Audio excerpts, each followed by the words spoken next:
एकटा लड़का छलै तो गरीबे घर और लड़का छलै और वो काम धंधा करे रहे और जब काम नहीं रहे नी तो मटका में पानी रखी के गाछ वृक्ष ला पिलावे, सबके पानी पिलावे।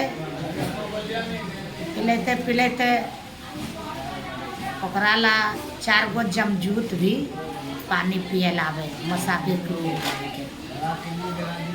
तो पंसल्ला एक दिन पूछे छे वो लड़का के, कहे छे कि भाई साहब इसमें को तो मैं सबका पानी पिलाती हूँ और सबके जानती हूँ, और आप कौन हो इसमें जो मैं चारों के मैं नहीं जानती हूँ। आप अपना परिचय दीजिए, दोस्त कहाँ से आते पानी पीने के लिए। तो बोला अरे भाई मेरा परिचय जान के क्या करोगा, रन दे से मेरा बात बताने लायक के नहीं है। बोला नहीं दोस्त, आप उनसे तो मेरे को पानी पिलाते पिलाते दोस्ती हो गया, आप बताइए परिचय दीजिए अपना कहाँ का है। तो बोला कि मैं हूँ जम का दूध, इसी एरिया में मेरा वैकेंसी खुला है और कितने आते हैं कितने जाते हैं, कितने मृत्यु होते हैं से सब हम जानते हैं। कब किसको मौत है, कब कैसे कोई जाएगा, कैसे ले जाएगा भगवान, वो सब हम मृत्यु लिखते हैं। बोला हमारा भाई साहब हमारा मृत्यु कैसा है, हमारा बताइए भाग नसीब। तो बोला ठीक है मैं डायरी में देख के और 3 दिन के बाद बताऊंगा। तो गया, जब डायरी में देखा तो लड़का के मृत्यु था 12 बजे रात को सांप काट लेगा और वो राम राम सत हो जाएगा, मृत्यु हो जाएगा लड़के का। तो देखा जब डायरी में जाके डायरी में देखा तो जम के दूत बोला अरे बाल ये तो मुझे सांप बनना है, मुझे अपनी दोस्त के दंश करना है। ये विधाता ये कैसा लीक है, मेरे दोस्त शीतल शीतल जल पिलाया मुझे ठंडे ठंडे, और उसी को मैंने सांप बन के काट लूँगा, उसको मृत्यु हो जाएगा। ये क्या विधाता के लीक है। लेकिन मुझे क्या करना, मुझे तो ड्यूटी निभाना है, मैं करेंगे क्या। तो आया देख के तो बड़ा उदास चारों के चार, और उसमें से एक बहुत कान रहा जो सांप बनने वाला था। सांप बन के वो जो दंश मारेगा वो बहुत जार से बेजार कान रहा है। तो 3 गो पूछ रहा है कि दोस्त तुम आज इतना क्यों कान रहा है। तो बोला कि देखो इसमें लिखा है कि मुझे सांप बनना पड़ेगा और मैं अपनी दोस्त के खुद ही डंस मारूंगा, और इतना दिन शीतल शीतल ठंडे ठंडे जल पिलाया और मैं खुद ही मैं दोस्त को सांप बन के काट लूँगा और उसका मृत्यु हो जाएगा। ये क्या लीक है। से शादी करके लाएगा और वो सुहाग रात मनाने जाएगा और सुहाग रात भी नहीं मना सकेगा। 1 सीढ़ी 2 सीढ़ी 3 सीढ़ी 4 सीढ़ी 5 सीढ़ी 6 सीढ़ी 7वां सीढ़ी पर जाके मैंने उसको डांस मारूंगा और वो मृत्यु हो जाएगा। ये क्या विधि के लीक है। तो आया तो वो लड़का पंसल्ला पूछा उसको, बोला कि हाँ बताइए दोस्त क्या विधिक विधात है हमारा, कैसी मृत्यु में मेरा बताइए। बोला क्या करूं दोस्त, तूने शीतल शीतल ठंडे ठंडे जल पिलाया और मुझे सांप बनना पड़ेगा, और सांप बन के 12 बजे रात को तुझे डंसना पड़ेगा। अब प्रथम बार अपना पत्नी से जाएगा मिलने, अपने पत्नी से भी नहीं मिल सकेगा और तुम्हें डांस मार दूंगा और तुम मृत्यु हो जाएगा। ये क्या विधि की विधाता लीक है। मगर मुझे ये तो ड्यूटी निभाना पड़ेगा दोस्त, मैं क्या करूँ। बोला कोई बात नहीं दोस्त, हमारा इतनी दिन के विधि के विधाता लीक है, हमारा बुढ़ापा नसीब में लिखा नहीं है तो इसमें आपका और मेरा क्या दोष है भाग विधाता के। जब जितना दिन का जीना होगा तो हम जिएंगे, कोई बात नहीं, इसमें आपका क्या कसूर है, हमारा मृत्यु के क्या दोष है, कब भगवान हमें ले जाएगा। तो उसको पत्नी ना सारे बात सुन रहा था ऊपर कि हमारे पति को काल से बात हो रहा है।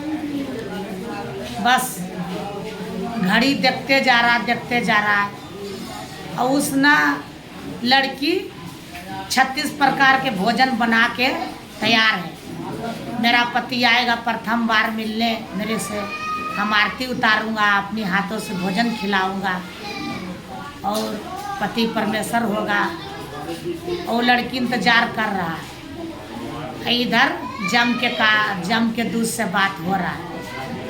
तो जम के दूध के जब गया उसको डंस मारने, तो बोला कि अब देर किस बात की, मुझे डंस मारिए। बोला नहीं दोस्त, अभी 12 बजने में आधा घंटा समय है, अभी तुझे डंस नहीं मारूंगा। तुझे मारूंगा कब डंस, जब 12 बजने में 1 मिनट कम रहेगा तब मैं डंस मारूंगा। तो कि आपका कुछ कसट नहीं होगा, सिर्फ ऊपर जाएगा, और आपका कसट होगा तो मेरे को बहुत दुख होगा, मैं देख नहीं सकता हूँ आपका कसट। कि ऐसा समय पर मैं डांस मारूंगा, सीधा ऊपर जाके आप भगवान के शरण में जाओगे, आपका दुख नहीं होगा। तो फिर एक बाहर एक अगल बगल में एक झोपड़ी था, झोपड़ी में बहुत गरीब था, एक महिला था, वो गर्भवती था, डिलीवरी पेशेंट था, उसको साथ एक बूढ़े पिता था। तो 12 बजने में जब 7 मिनट कम रहा तो वो गर्भवती औरत बहुत चिल्लाया, बोला पिताजी मुझे पेट में दर्द हो रहा है, मैं बच्चे को जन्म देने वाले हूँ। इतना बोलते हुए वो औरत ना बच्चे को जन्म दिया, और जन्म दे के बोला है पिताजी मुझे बहुत जोर से भूख लगा है, मुझे अगर इस वक्त पर भोजन नहीं मिलेगा तो मैं मर जाऊंगा, मुझे बहुत भूख लगा है, पिताजी कुछ बनाइए, कुछ मुझे लाइए खाने के लिए, मैं अब बर्दाश्त नहीं कर सकता हूँ भूख। तो पिताजी बोला बेटी मैं तो पुरुष जात हूँ, कुछ बनाना भी ना जानता हूँ, कुछ घर में भी नहीं है, मैं क्या करूँ। बोला नहीं पिताजी मुझे लाइए कुछ भोजन, मुझे भोजन खिलाइए, कहीं से न कुछ कीजिए, मांगिए चाहिए।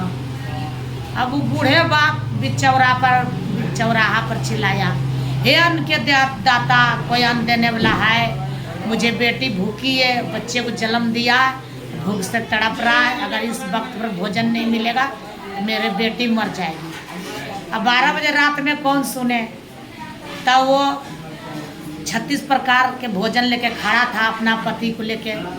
तो लेडीज बोला कि भोजन किस काम के, मेरा पति तो 12 बजे रात को मृत्यु हो जाएगा, इस भोजन के कोई सतजोग लग जाए, कोई अन्न खा ले। तो वो थाली लेके गया वो लड़की दूसरे जीना में, और बूढ़े को बोला कि बाबा दादा भोजन चाहिए आपको, लो भोजन लीजिए और अपना बेटी को भोजन जा कीजिए। अब बूढ़ा बाबा गया और अपने बेटी को बोला कि लो बेटी भोजन लो खाइए। तो भोजन दिया बेटी को, तो पेट भर के खाया। तो बोला पिताजी ये भोजन किसने दिया है आपका। तो बोला जानती तो मैं नहीं हूँ बेटी, वो भोजन देने वाली कन्याकुमारी था, लग रहा था नए नए निवास में, आज ही कल शादी उसको हुआ था, मैं भी नहीं जानता। तो लड़की बोला पिताजी मेरा ये भोजन न 2 जान बचाया, एक तो बच्चे को मेरा बचा लिया, एक मेरे को बचा लिया, और हम गरीब आदमी पापी आदमी उसको दे भी सकते हैं क्या। मैं एक ईश्वर बात देती हूँ, मेरा मुंह से यही निकल रहा शब्द कि जो भी भोजन खिलाने वाली था मुझे, वो उसको अखंड सुहागिन बती रहे। अब तो सुहागिन बती की सरबात दे दिया। इधर उसको काल 12 बजे रात को डांस करने के लिए तैयार है। जब 12 बजने में 1 मिनट कम है तो वो डांस मारने के लिए अब सोच रहा है। बोला भाई अब डांस मारूंगा, अब 12 बजने में 1 मिनट कम रह गया। तो बोला मारिए, विधाता की यही लिख है तो इसमें आपका कसूर है, मुझे डांस मारिए। तो वो दोनों ने कीर्तन कर रहा था, जम के दूत वो लड़के कीर्तन कर रहा था, जीना पर बैठ के कर रहा था कि इतना देर में हम कीर्तन क्यों नहीं कर रहे, अब तो हमको जाना पड़बे करेगा भगवान के द्वार, मृत्यु तो हो ही जाएगा। तो हम दोनों दोस्त कीर्तन कर लेते, वही कीर्तन कर रहे थे दोनों बैठ के। अब कीर्तन कर रहा था समझ लो, और उसी समय उसको सांप काटा। अब सांप काटने पर उसको कुछ जहर चढ़ ही नहीं रहा, जहर फैल ही नहीं रहा। तो बोला भाई तुम में को जहर नहीं चढ़ रहा है, मैं डांस मार रहा हूँ तो तुमको कुछ हो नहीं रहा है। बोला नहीं मुझे तो कुछ फर्क नहीं पड़ रहा। बोला फर्क क्यों नहीं पड़ रहा? फिर डांस मारा तो फिर नहीं जहर चढ़ा, फिर फर्क नहीं पड़ा। और बोला कि 2 बार मैंने डांस मारा, इसको फर्क क्यों नहीं पड़ रहा, जहर क्यों नहीं फैल रहा है? मेरा डांस से कोई बच नहीं सकता, या मेरा बांध फैल रहा है क्यों, क्या बात है, क्यों नहीं जहर चढ़ रहा है, आखिर की क्या बात है? तो फिर एक बार आया भागते भागते, फिर बहुत जोर से डांस मारा। तो फिर वो हंस रहा है, कीर्तन कर रहा है, और जहर फैल ही नहीं रहा, जहर चढ़ ही नहीं रहा। करा भाई साहब जहर नहीं फैल रहा है तुम्हें, दोस्त जहर नहीं चढ़ रहा है? बोला कि नहीं मुझे तो कोई फर्क नहीं पड़ रहा है। बोला ठीक है आप रुकिए, मैं अपनी भगवान से पूछ के आती हूँ जहर क्यों नहीं चढ़ रहा, मेरा बांध क्यों फैल रहा है। मैं तो जिसके डंसा हूँ टूट के पानी भी ना मंगाए, मगर आज हो रहा है क्या बात है, क्यों नहीं जहर चढ़ रहा है? मैं अपनी भगवान से पूछ के आती हूँ, आप रहिए। वो गया ऋषि मुनि गौतम से पूछने, भगवान से, बुद्ध महाराज से। बोला भगवान मैं एक केस लेकर आया हूँ आपका दरबार पर, खटखटाया हूँ दरबार से, मेरे को आप क्षमा कर दें। तो बोला क्या बात है? बोला वो लड़पन सल्लाह में तो 3 बार डांस मारा हूँ और कुछ फर्क भी नहीं पड़ रहा है, जहर फैल नहीं रहा है, मृत्यु उसको क्यों नहीं हो रहा है, ऐसा क्या बात है? बोला कि तुम तो अपनी जगह पर डिप्टी निभाया सही, लेकिन मैं सूझ तो मेरे हाथ में है। उसने मेरे नाम से कीर्तन किया है, दोनों मिलके जीने पर बैठ के कीर्तन किया है, हम उसको 100 बरस लंबी उम्र दे दिया, 100 साल। मैं सूझ तो मेरे हाथ में है, उसको लंबी उम्र में ना जीने के लिए दे दिया। और उसको घरवाली किसी भूखे के भोजन खिला के उसको माँ को भी बचा लिया, बच्चे को भी बचा लिया, और उसको अखंड सौभागिन बत्ती की सरबाद भी मिला। किसी भूखे को भोजन खिलाया, उसको बच्चे को बचा लिया, उसको भी बचा लिया, अखंड सौभागिन बत्ती के सरबाद मिला। एक तो मेरे नाम से कीर्तन कहा है, गाया है जीने पर बैठ के, तो कीर्तन के वजह से लंबी उम्र उसको हमने दे दिया, और अखंड सौभागिन बत्ती की भी सरबाद मिला है उसको। तो हम उसको मृत्यु लेने वाला कौन होते हो? श्री सतगुरु महाराज की जय।